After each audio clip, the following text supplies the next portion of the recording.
దాంట్లో బీసీ జాతి ముందున్నది సమాజం గమనిస్తుంది.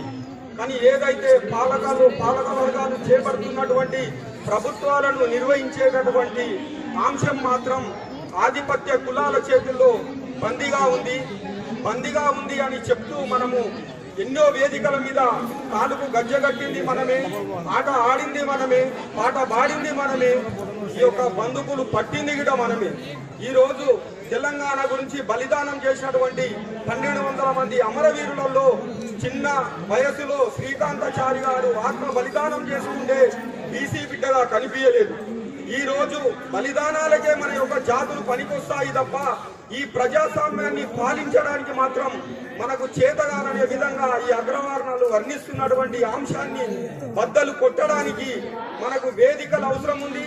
అదేవిధంగా హిందూ బీసీ మహాసభ అధ్యక్షుడు భక్తుల సిద్ధేశ్వర్ గారు గతంలో సాయుధ పోరాటంలో పనిచేసిన మళ్ళీ ఈ యొక్క ఉద్యమం ఎటువైపు కాలేదు కాబట్టి మన బీసీ జాతులకు ఈ రోజు ఏ రకంగా అయితే న్యాయం జరుగుతుందనే ఒక సంకల్పమైన దృఢమైన ఆలోచనతో ఈరోజు అమర నిరాహార దీక్ష చేపట్టడం జరిగింది.